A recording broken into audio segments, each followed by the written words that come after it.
አንዴ እህትህ ብላውት ብቻ ማውራት ፈልጋል። አዎ ለምን ኮታሬ ዙማው እንዳበረ ሰው ለምሮ ይሄ ልጅ ሀብሉ ይውጣና ይታይ በሚል ነው ሀብሉ የወጣው። አንድ ሁላችንም ማወቅ ያለብንና ለንክደው ማንችለው ነገር አብርሽ ራሱ ተቀይሯል። በቃ ሌላ ምንም ጥርጥር የለውም። መተት ተሰርቶበትም ይሁን ራሱ አውቆ ፈልጎ ድራማም እየሰራ ይሁን ይሄ የምናውቀው አብርሽ አይደለም። ሶ ቡዜ በዚህ ልክ ብትከራከርና ወንድሜን አጥቼዋለሁ ወይም ወንድሜ ትክክል አይደለም ብትል ብዙም የሚገርም ወይም የሚደንቅ ነገር የለውም። እኔ የቡዜን ፍላጎት ስለምጠላ ነው ብዙ ጊዜ ቡዜ ላይ ፎከስ ሰጥቼ የምናገረው እንጂ አብርሽ እኮ ዳይሬክትሊ ተቀይሯል። ሁላችንም የምናውቀው አብርሽ ይሄ አይደለም። ሶ ከሁለት አንዱ አማራጮች የግድ ናቸው ማለት ነው። ወይ እሱ ፈልጎና አውቆ ከሄርሜላ ለመሸሽ የሆነ ድራማ እየሰራ ነው።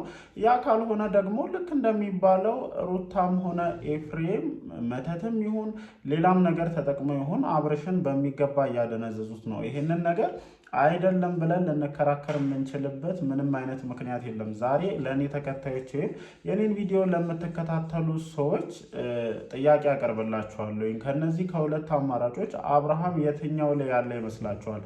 አውቆ ከሄርሜላ ለመሸሽና ወደ ሩታ ለመመለስ ሲል ድራማ እየሰራ ነው ወይስ ደግሞ ሩታና ኤፍሬም ልክ እየተባለ እንዳለው መተት አሰርተውበት ሊሆን ይችላል? አሁን ላይ በጣም ብዙ ነገሮች ናቸው እየተወሩ ያሉት።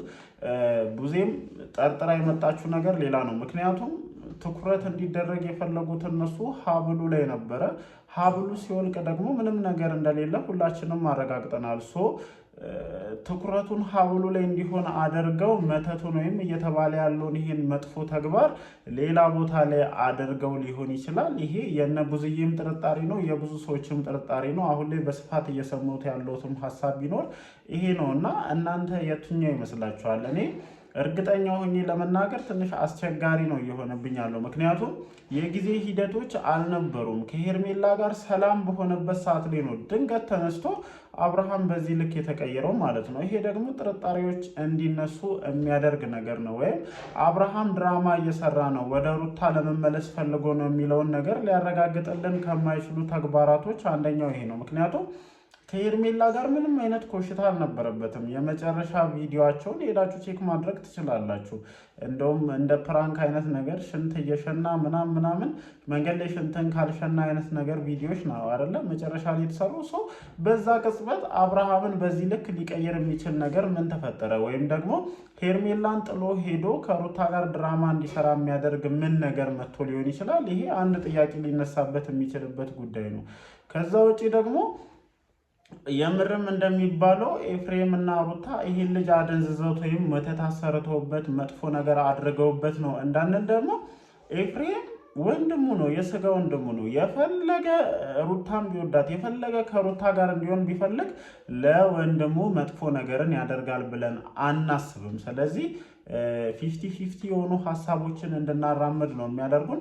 ለማንኛውም እንግዲህ እኔ በጣም ግራ ከሚገባኝ ደግሞ ሌላኛውን ነገር ልንገራችሁ። እኔ በጣም እኮ ነው የሚገርሙኝ እግዚአብሔርን። በተለይ ዳኒና ሜሪ ማለት በቃ እንደ ቂጣ እየተገለባበጣችሁ የራሳችሁን ጥቅም የምታሳድዱ ሰዎች ናችሁ። በቃ ፔሪድ አለቀ። ምንም ሌላ ታምር የለውም። እንደ ቂጣ ከዚህኛ ወገንም ከዛኛ ወገንም እየሆናችሁ የራሳችሁን አየር የምታመቻችሁ የራሳችሁን ነገር የምታበስሉ ሰዎች ናችሁ። ሶ እውነታውን ሁላችንም እናውቃለን። አሁን እዚህ ጋር ብዙ ማብራሪያ መስጠቱ አስፈላጊም ላይሆን ይችላል። ምናልባትም አንዳንድ ጊዜ በምንናገራቸው ንግግሮች ውስጥ ሰው እንደመሆናችን መጠን የምንስታቸው ነጥቦች ይኖራሉ እና ሰው ይታዘበኛል፣ ሰው ምን ይለኛል የሚል ራሱን የቻለ ነገር አለ እኮ። እኛ እኮ አበሾች እኮ ነን እንዴ! ትናንትና ከሩታ ወገን ሆናችሁ ከሩታ ወገን ሆነ ነገሮችን እንዲህ ስታምስና ስታሽከረከር የነበርክ ሰውዬ ዛሬ በምን ተአምር ነው የአብርሽ ተቆርቋሪ ሆነ መተህ እንዴ? አረ መገለባበጥም ልክ አለው። አረ ስንገላበጥ እንኳን እያየን የሆነ ድንጋይ ነገር ሊኖር ይችላል፣ ሊመታን ይችላል እንዴ። አንቺስ ብትሆኚ ማለት ነው እንደዚህ ሲያደርጉ አየውኝ፣ ሄርሜላን ሲያሳፍኑ ሲያግቱ ምናምን ብለሽ ከአብርሽ ጋር እንደፈለግሽ ስትይ ከርመሽ እኔ በርግጥ እነሱ ምን ያደርጉ ፊት የሚሰጧቸውና እንደዚህ እንዲሆኑ የሚጋብዟቸው አብርሽም ሩታም ናቸው። ለህይወታችሁም መበጥበጥ ለህይወታችሁም እዚህ ደረጃ መድረስ እንደዚህ እንደ ቂጣ 10 ጊዜ የሚገለባበጡ ምን እንደ ቂጣ እንደውም ከ2 ከ3 ጊዜ እንደ አህያም ብዙ አይገለባበጥም። የነዚህ በዛ ሌላ የሚገለባበጥ ነገር ካለ ንገሩኝና እንደዚህ የሚገለባበጡ ሰዎችን ህይወታችሁ ውስጥ አድርጋችሁ ከማንም ጋር ልትኖር ትችላለህ። ከሄርሜላም ከሩታም ጋር ልትኖር ትችላለህ። ግን እንደዚህ አይነት ሰዎችን በጉያችሁ ይዛችሁ ሰላም ልትሆኑ አትችሉም። ቡዜ ደግሞ ጭራሽ የባሰባት ናት። ምን ሲደረግ እንደነበር የምታውቂ ሰው ዛሬ ለአብርሽ እንዴት ተቆርቋሪ ዳኒ ራሱ በጣም ጀርባው መጠናት ያለበት ሰው ነው። በጣም እየተንቀዠቀዠ ነው ያለ ምክንያት በጣም ቅዥቅዥ እያልከ ስለሆነ ጀርባህ በደንብ መጠናት አለበት። እንደውም ይሄ ለወንድሜ ተቆረቆረ ምናምን የሚለውን ሀሳብ ወደዛ ጣዩና የዳኒን ጀርባ በደንብ አጥኚ። ምናልባትም ከዳኒ ጋርም የተያያዘ ነገር ሊኖር ይችላል። አብሮሽም ሆኖ ድራማ እየሰራ ሊሆን እንደሚችል ማሰብ መቻል አለብሽ ቡዜ ማለት ነው። ከዛ ውጪ ቡዜ ላይ በጣም ብዙ የሆኑ ሀሳቦችን ማንሳት እፈልጋለሁ። ግን እንደ ወንድም የወንድምሽ ነገር ስለሚያሳስብሽ የምትሆኛቸውን ነገሮች እዚህ ጋር እንደ ነጥብ መያዝ አልፈልግም እንጂ በጣም አንቺ ላይ ራሱ በጣም መነሳት ያለባቸው ራሳቸውን የቻሉ ነጥቦች አሉብሽ። እንደ ትልቅ የነዚህ ልጆች ሁሉ ታላቅ እንደሆነ ሰው አይደለም ሁኔታሽ ማለት ነው። ስሜታዊ ስትሆኚ ከነዚህ ከልጆች የአንቺ ስሜት በጣም በልጦ ነው የሚታየውና ከሩታ ጋር እየገባሽበት ያለው ሰጣ ገባ አግባብም ትክክልም ነው ብዬ እንደኔ አላስብም። ሩታ ወደድሽም ጠላሽም የልዑሌ እናት ነች። አለቀ። አንፈልግም ብትሉ ልዑሌ እናንተን ያስተሳስራልና ጥላቻችሁን ወይም ለሩታ ያለሽን ጥላቻ በልክ ብታደርጊ እኔ ለወንድምሽ የተቆረቆርሽበት ያለው እንደማንኛውም እህት እኔም እህቴ አጠፋውም አላጠፋውም ከጎኔ ሆና ስትቆረቆርልኝ ማየት በጣም ደስ የሚል ነገር ነው። ግን ለሩታ ያለሽ ጥላቻ ደግሞ ብዙ ነገሮችን እንዳንቀበል እያደረገን ነውና በእንደዚህ አይነት ሰዓት ላይ ብዙም አንቺ ላይ ነጥብ ማንሳት አልፈልግም። ከዛ ውጪ ያው የተፈጠረውን ነገር አይታችኋል ብዬ አስባለሁኝ።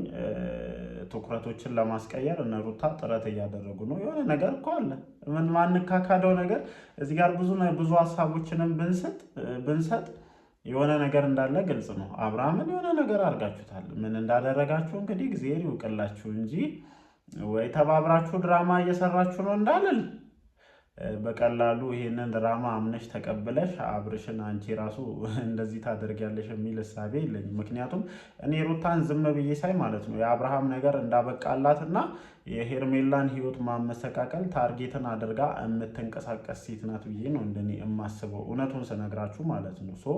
ሌላ ነገር ሊሆን ይችላል። ጀስት ይሄ የኔ ሀሳብ ነው። ግን አብርሃምን የመመለስ ቤትሽን የማስተካከል ምናምን ታርጌትሽ በጣም ከሞተ ቆይቷል። ምክንያቱም ለዛ ብዙ ቻንሶች ብዙ እድሎች በነጋሽዬ በኩል ጭምር ሲሰጥሽ ገፍተሽ ሄድሽ ሰው ነሽ።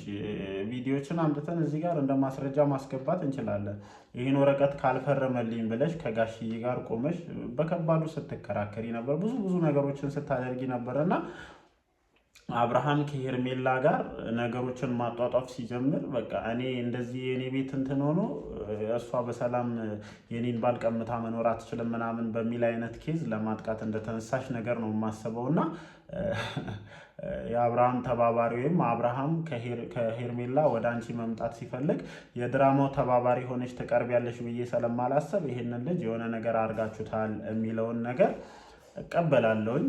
ሀሳብ ለማስቀየር ደግሞ እየሄዳችሁበት ያለው መንገድ ሀብሏን ታርጌት ሁሉም ሰው ሀብሏን ታርጌት እንደሚያደርግ ስለገባችሁ ሌላ ብዙ ነገር አለ። እንደውም እኔ እምብርቱ ላይም ነው የተሰራው። ይሄ ልጅ ይፈተሽ በደንብ ማለት ነው። እንደውም አሁን ደግሞ በቀጣይ እነ ቡዜ እነ ዴቭ ልብሱን አውልቃችሁት ያለውን ነገር ቼክ አድርጉ። የሆነ ቦታው ላይ የሆነ ነገር ተገጥሞም ሊሆን ይችላል እንግዲህ አናውቅም። ለማንኛውም ግን ከመሸ በተለቀቀው ቪዲዮ ላይ የታዘብነው ነገር ምንድነው? እንደ ቂጣ የሚገለባበጡ ሰዎች እየመጡ በጣም እያሽከረከሯችሁ እንደሆነና እናንተ ራሱ አንገታችሁ ላይ ሀብል ሳይገባና መተት ሳይሰራባችሁ በእነዚህ ሰዎች በደንብ እየተነዳችሁ እንደሆነ ለማየት ችያለሁ። ጀስት ይሄ የኔ ሀሳብ ነው። እናንተስ በዚህ ጉዳይ ላይ ምን አይነት ሀሳብ አላችሁ? እንደተለመደው ሀሳባችሁን ኮመንት ሴክሽን ላይ አስፍሩልኝ። እወዳችኋለሁ። ይመቻችሁ።